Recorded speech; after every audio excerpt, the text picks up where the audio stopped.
नमस्कार, मैं अभिषेक कुमार आप सभी का स्वागत करता हूं फोकस स्टडी विद अभी में। तो चलिए मैं दिखाता हूं आपको जो सवाल पूछा गया था रेलवे के एएलपी टेक्नीशियन 2018 में, ठीक है ना। और देखिए पूछा तो गया था आपका मिरर से, ये वाला आपका सवाल पूछा गया 2018 में। लेकिन जैसे बोला जाता है ना कि पेपर को टफ करना, तो मिरर ना दे करके, हालांकि जब ये मिरर दे दिया है तो क्वेश्चन को तो बिना कॉपी पेन छुए हम लोग इसको जवाब दे सकते हैं। लेकिन इसका जवाब भी हम तब दे सकेंगे जब पूरा कंसेप्ट क्लैरिटी रखा है हमने अगर मिरर के ऊपर तो, ठीक है। लेकिन ये अगर आपसे पूछ लिया लेंस पे, अब इस लेंस में भी दो तीन टाइप के सवाल पूछे जा सकते हैं। मैं पूरा वैरायटीज़ करवा देता हूँ, समझा देता हूँ। हालांकि आप यहाँ देख रहे होंगे 111 और 29, ये जो है हम लोगों का डे चल रहा है, बेसिक साइंस में फिजिक्स की क्लासेस चल रही है। तो हम लोग 111 अभी क्वेश्चन पे पहुँचे हुए थे, तो खैर मैं सोचा इसका एक सेपरेट बना दूँ और देखिए आप लोग भी कि किस तरह के लेवल के क्वेश्चन पूछे जाते हैं। चलिए स्टार्ट करते हैं हम लोग। सबसे पहले देखिए क्वेश्चन क्या पूछा उसको समझाते हैं और फिर डिटेल एक्सप्लेनेशन के साथ छोटी सी वीडियो में ख़त्म करते हैं। क्वेश्चन ये बोल रहा है कि a convex lens focal length F in air, ठीक है ना। A convex lens having a focal length F in air is immersed in a fluid mu equals to 4/3। Fluid की म्यू क्या दी गई है 4/3। The focal length of the lens in liquid will be, यानी कि आपको हिंदी में बोला गया है कि कोई एक उत्तल लेंस है जिसकी फोकस दूरी एफ दे दी गई है वायु में, और उसको क्या किया गया है, कोई द्रव में डुबाया जाता है। तो अगर द्रव में डुबाया जाता है, उस द्रव की रिफ्रैक्टिव इंडेक्स क्या दी गई है 4/3। तो द्रव में, अब उस द्रव में, ये हवा में रखी गई है कांच, और अब द्रव में जब डुबाया जाता है तो उस लेंस की फोकस दूरी क्या हो जाएगी।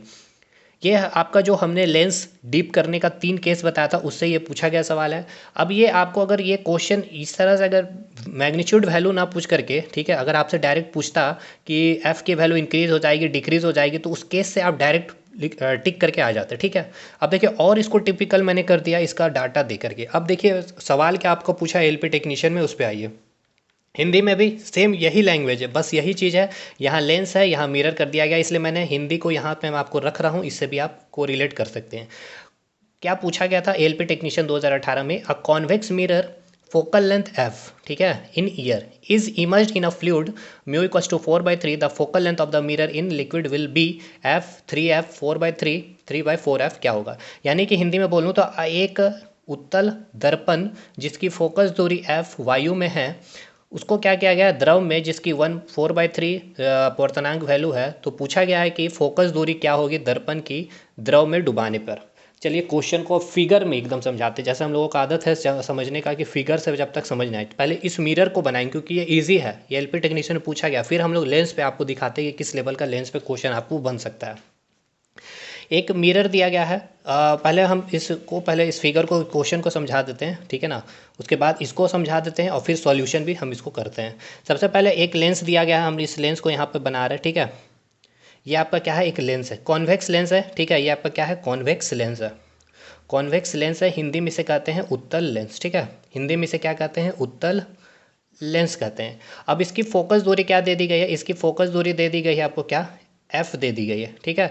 और ये फोकस दूरी कहाँ दी गई, ईयर में, यानी कि ये क्या है, लेंस है। अच्छा ये लेंस किससे बनी होगी, ग्लास से यानी कांच से बनी होगी। तो ये अभी क्या है, ये किस मीडियम में है, तो ईयर मीडियम में, यानी कि जो फोकस दूरी, यानी कि इस लेंस की जो फोकस दूरी है ईयर में क्या दी गई है आपको, एफ दे दी गई है, ठीक है। इतना क्लियर हो गया।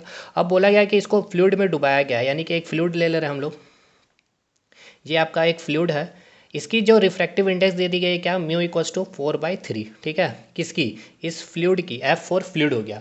अच्छा इस ग्लास की रिफ्रैक्टिव इंडेक्स क्या होगी, हमें ये बताइए। हमने आपको बताया था क्लास, जब हम लोग फिजिक्स क्लास में भी हम लोग पढ़ रहे हैं, तो जो रिफ्रैक्टिव इंडेक्स यानी कि अपवर्तनांक जो कांच की होती है कितनी होती है 1.5, और 1.5 को आप क्या लिख सकते हैं 3/2 भी लिख सकते हैं, ठीक है। और ये जो अपवर्तनांक वैल्यू है यानी रिफ्रैक्टिव इंडेक्स ऑफ जो ग्लास है, अपवर्तनांक कांच की जो अपवर्तनांक 1.5 है, ये कहाँ पर आपकी ईयर में, ठीक है ना।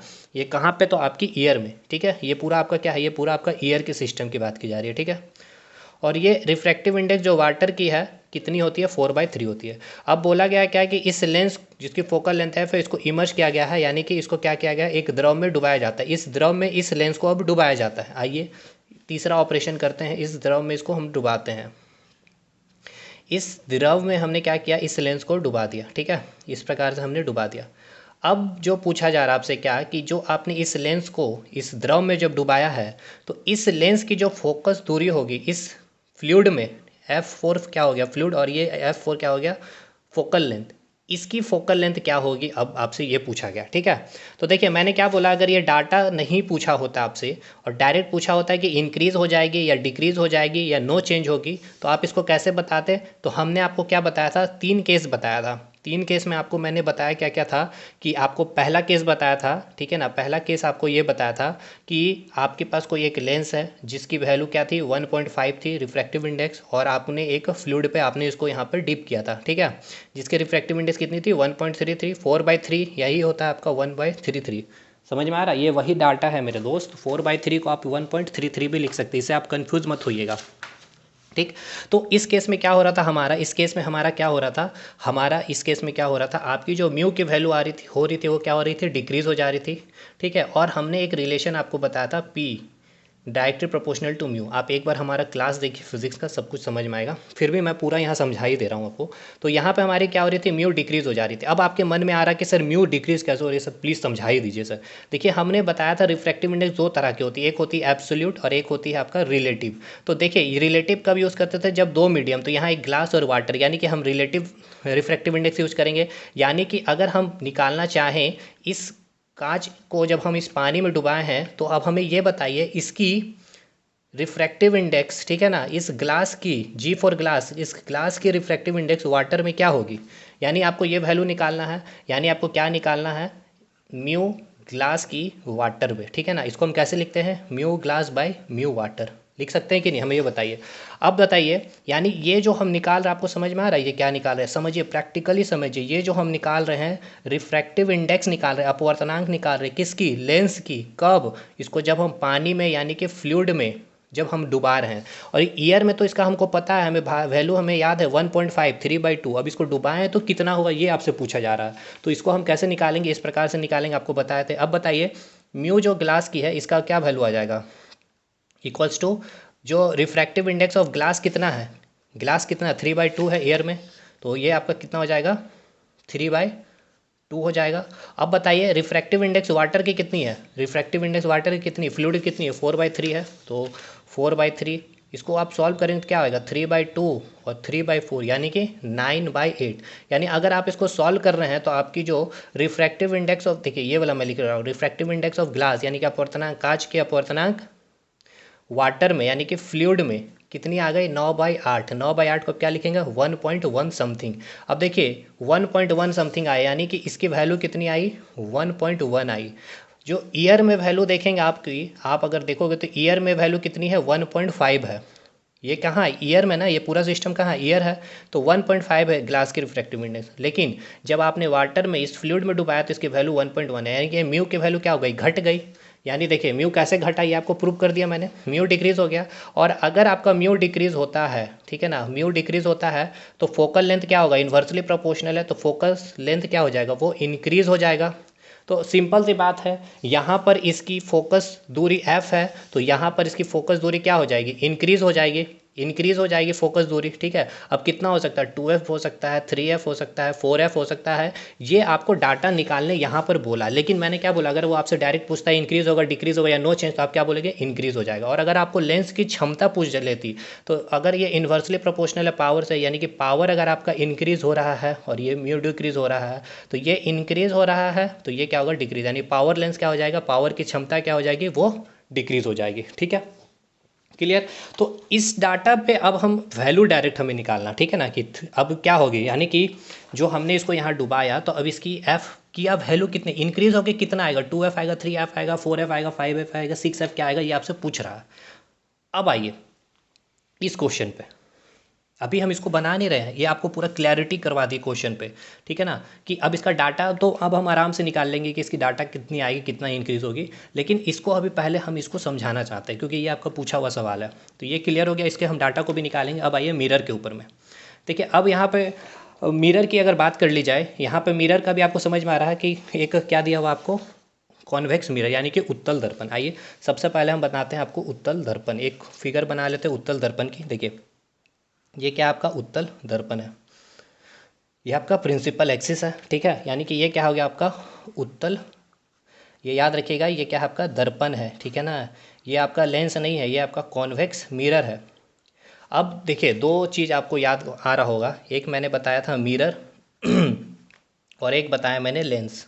मिरर को हिंदी में दर्पण बोलेंगे, लेंस को लेंस कहेंगे। मिरर जो होता है किस लॉ पे काम करता है, तो लॉ ऑफ रिफ्लेक्शन पे काम करता है, ठीक है, याद आ रहा है। यानी ये किस पे काम करता है, परावर्तन के नियम पे, ठीक है ना, परावर्तन के नियम पे काम करता है। और ये लेंस किस पे काम करता है, लॉ ऑफ रिफ्रैक्शन पे काम करता है।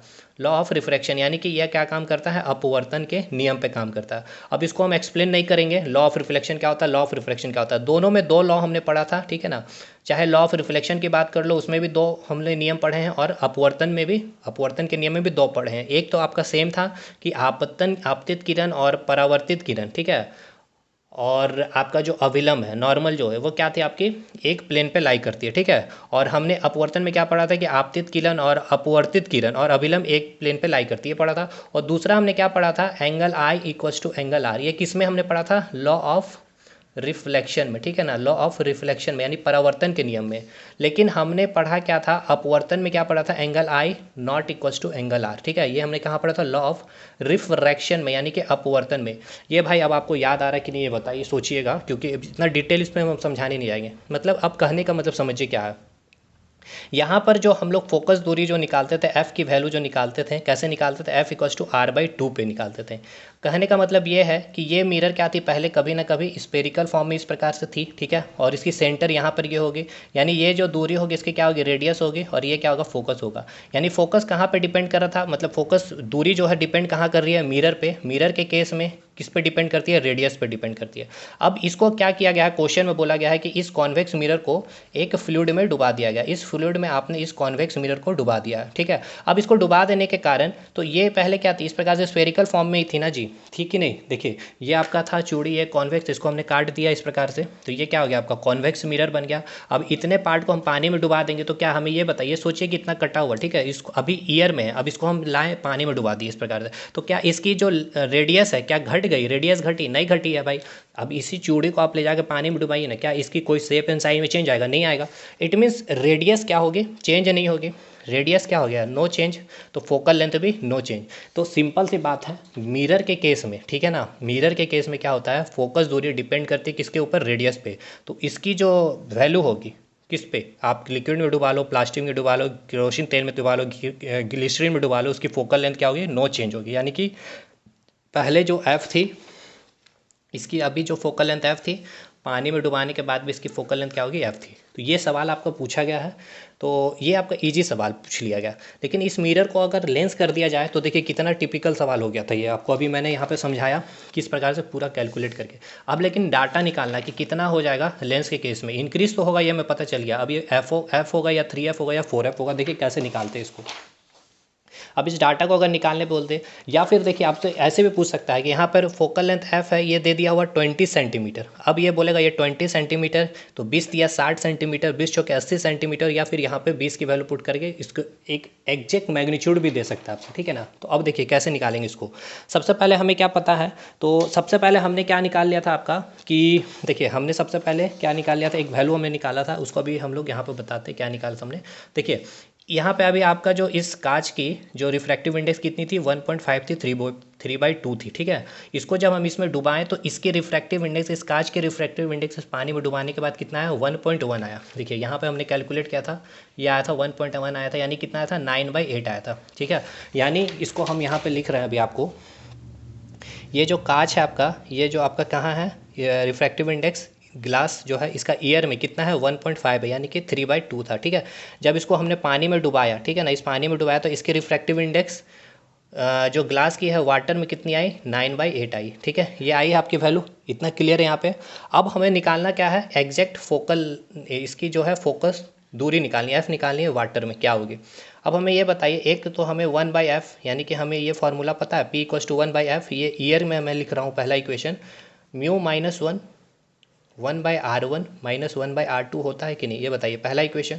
अब हम लिख रहे हैं आपका ये लेंस मेकर फार्मूला जो हमने क्लास में कहा था, F water mu -1 1/r1 -1/r2 होगा कि नहीं, ये आपका क्या हो जाएगा, सेकंड इक्वेशन, ठीक है। तो हम इस दोनों इक्वेशन को डिवाइड कर देते तो 1/r1 -1/r2 कटेगा कि नहीं कटेगा, कट जाएगा, ठीक है। ये पी इधर कट जाएगा, पी कटेगा नहीं, पी से अभी हमें कोई मतलब ही नहीं, ठीक है ना, हटाइए इसको। अब इसको इक्वेशन के लिखिए, 1/ फोकल लेंथ क्या चाहिए, फोकल लेंथ आपका ये ईयर होगा, ऊपर में क्या आएगा, न्यूमरेटर में क्या आएगा, अंश में ईयर आएगा, तो ये हो गया एयर, और बाय ये क्या हो जाएगा 1 बाय वाटर आएगा। तो इसको आप सॉल्व करेंगे तो क्या आएगा, वाटर एफ डब्लू लिख रहे हैं वाटर को, एफ ईयर ये नीचे लिख रहे हैं इस प्रकार से, ठीक है। अब देखिए ये जो ईयर का लिख रहे हैं यानी कि μ-1 लिख रहे हैं, यानी कि mu of glass in water -1, ठीक है। और ये क्या है वाटर में, तो mu of glass in water. समझ में आ रहा है ये कैसे लिखे हैं, ये सब स्नेल्स लॉ में समझिएगा, हमने समझाया है बहुत अच्छे से। ये आपको समझ में आ गया इतना, ये वैल्यू आपको समझ में आया कि नहीं आया ये बताइए भाई, समझ में आ रहा है कि नहीं ये सारी चीज़ें। आई होप आपको चीज़ें समझ में आ रही होगी, ठीक है, मैं उम्मीद करता हूँ ऐसा।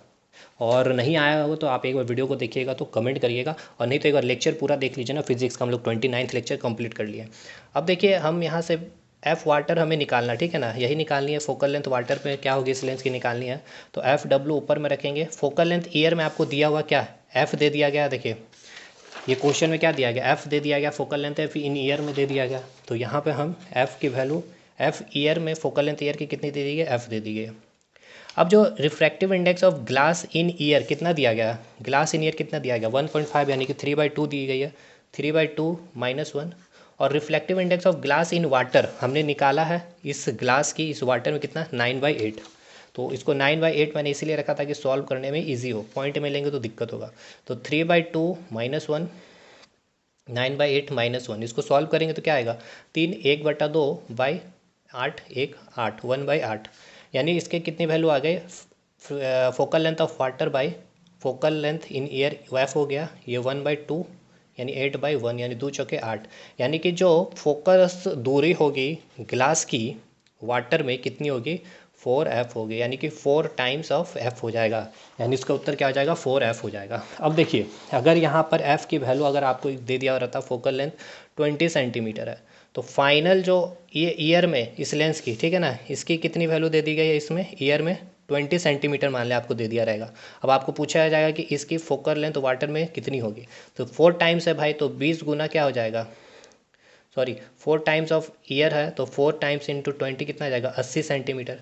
अब आप ऐसे भी पूछ सकता है बताइए क्या चेंज बताइए डेल्टा एफ, यानी जो यहाँ पर था आपका, यहाँ पर आपका जो है कहाँ ईयर में, और जब वाटर में डुबाने के बाद इसमें कितना चेंज आया, what is the change in its focal length में। तो डेल्टा एफ क्या आया, तो जो आपका क्या आया वाटर में और माइनस ईयर करेंगे तो इसमें कितना आया 4 टाइम्स ऑफ एफ, ये कितना एफ यानी कितना 3f, और एफ की वैल्यू अगर दे दी रहेगी तो कितना 20 दी रहेगी, तो 20 ले लेंगे तो 60 सेंटीमीटर चेंज आ जाएगा, ठीक है। तो ये आपका पूरा क्वेश्चन था, आई होप आपको समझ में आ गया होगा, और अगर नहीं आया तो भाई एक बार वीडियो को 2 बार देखिए। और देखिए इस लेवल पे आपको कंटेंट रेडी करना पड़ेगा, और जो चाह रहे हैं करने के लिए तो यूट्यूब से जुड़िए, मैं करवा रहा हूँ, और बिल्कुल बिंदास होकर के हम लोग 4 टॉपिक कंप्लीट कर चुके हैं, ठीक है ना, 4 टॉपिक बहुत अच्छे से कंप्लीट किए हैं। और 4 टॉपिक में हमने क्या क्या क्या बता दूं, वेव कंप्लीट कर लिए, इलेक्ट्रोमैग्नेटिक वेव, साउंड और लाइट। और मैं दिखाऊंगा कि अभी देखिए बीपीएससी में भी जो सवाल पूछा हुआ, जो हम लोग कंटेंट जिस लेवल पे पढ़ रहे हैं आपका पूछ रहा है कि नहीं पूछ रहा है। चलिए इस वीडियो को यहीं खत्म करते हैं, मिलते हैं हम लोग अगले वीडियो में, तब तक के लिए धन्यवाद।